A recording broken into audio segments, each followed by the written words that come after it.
रही है और क्या वाक्य है? देखिए, मैं राम जन्मभूमि ट्रस्ट के द्वारा मुझे निमंत्रण मिला, ऐसे चीफ इमाम होने के नाते मुझे जाना के लिए।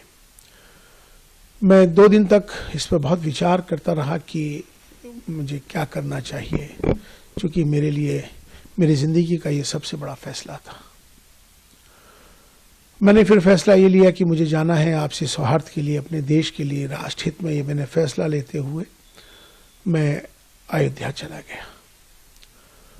वहां जाके तमाम अयोध्या वासियों ने मेरा स्वागत किया, साधु संतों ने मोहब्बत का इजहार किया, इस्तकबाल किया।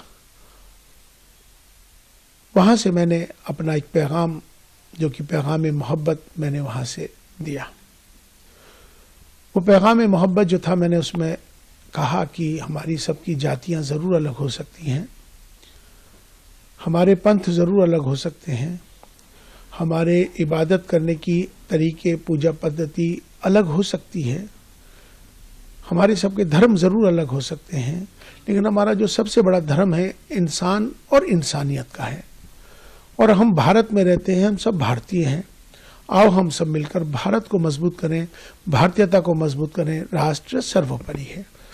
ये पैगाम मोहब्बत जैसे ही दिया, देश के तमाम सारे चैनलों पर, तमाम सोशल मीडिया पर ये मेरा वायरल हो गया।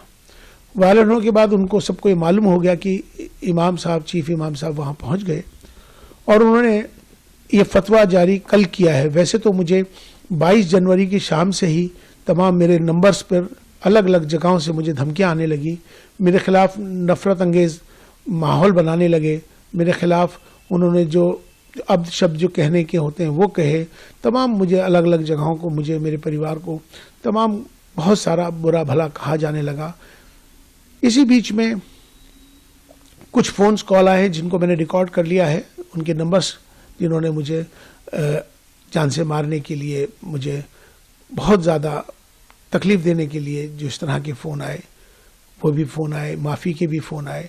तो लास्ट में कल रात को ही एक फतवा जारी हुआ है जिनका नाम है मुफ्ती साबिर हुसैनी कासमी, जो शख्स एक इंस्टीट्यूट चलाते हैं मुफ्तियों का, जिनका मुफ्ती क्लासेस के नाम से उनका चलता है।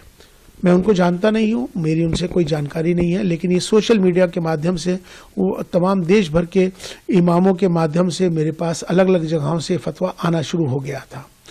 चूँकि उन्होंने ये, इसमें मेरा एक नंबर है, मेरा मोबाइल का नंबर उन्होंने इसमें ये मेंशन कर दिया है अपने फतवे के अंदर, जिसमें उन्होंने साफ तौर पे मेरा नंबर जाहिर करके तमाम पूरे देश के लोगों को मेरा नंबर दे दिया, इमामों को दे दिया, ये फतवा जारी कर दिया। उनसे इन्होंने कहा है कि ये माफ़ी मांग लें, मेरा बायकाट कर रहे हैं, और मुझसे उन्होंने कहा है कि आप जो है इस्तीफा दें, वरना आप अपना अंजाम सोच लें। इसमें उन्होंने 4 बिंदु इसमें बुनियादी हैं, 4 बिंदु इसमें बुनियादी हैं। एक बिंदु उनका ये है कि आप प्राण प्रतिष्ठा में क्यों गए, आप चीफ इमाम हैं, आपको जाने का अधिकार ही नहीं है, आप इसलिए आप पर कुफ्र का फतवा जारी होता है। दूसरा बिंदु उन्होंने ये दिया है कि आपने इंसानियत को धर्म से ऊपर कर दिया है, ये आपका गुनाह है, इसलिए आप पर फतवा जारी होता है। तीसरा गुनाह यह है कि आपने धर्म से ऊपर उठकर आपने कहा है कि राष्ट्र सर्वोपरि है, देश को आपने ऊपर बना दिया है, इसलिए आप भी इस फतवे के लिहाज से आप खारिज हो गए। लिहाजा अब आप पर कुफ्र का फतवा जारी कर दिया गया है और तमाम अलग अलग जो उसकी सजाएं हैं इसमें मुकर्रर कर दी गई। लेकिन मैं उनसे ये बात कहना चाहता हूँ, पहली बात तो ये इस्लामिक देश नहीं है, ये भारत है, ये सनातन भारत है। इस भारत में हमेशा से सर्वधर्म संभाव की बात है, यहाँ एकता अखंडता की बात है, अनेकता में एकता की बात है।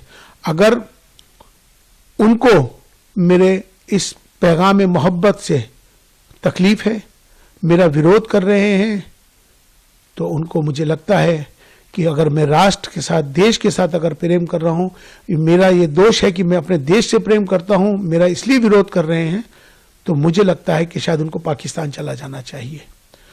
अब वो लोग जो मुझसे मोहब्बत करते हैं, जो देश से मोहब्बत करते हैं, वो मेरा समर्थन करेंगे। जो मेरे से नफरत कर रहे हैं मेरे जाने पर, मुझे लगता है कि शायद उनको भी पाकिस्तान जाना चाहिए। यहाँ पर मोहब्बत का पैगाम हमने दिया है, हमने कोई गुनाह नहीं किया है। राष्ट्र मंदिर था, हम वहाँ राष्ट्र मंदिर पे गए थे और हमने अपना जो पैगाम दिया, हम उस पैगाम पर अटल हैं। हम माफ़ी मांगने वाले नहीं हैं और ना ही मैं माफ़ी मांगूंगा, ना ही मैं किस तरह का इस्तीफ़ा दूंगा। और जिस तरह से वो जो चाहें कर लें। अभी उन्होंने एक स्टेटमेंट जारी किया है, उन्होंने कहा है कि हम माफ़ करने वाले नहीं हैं। तो मैं भी बता दूं कि मैं आपसे माफ़ी मांगने वाला ही नहीं हूं, क्योंकि मैंने कोई काम ऐसा नहीं किया जिससे कि कोई किसी को तकलीफ पहुंचे।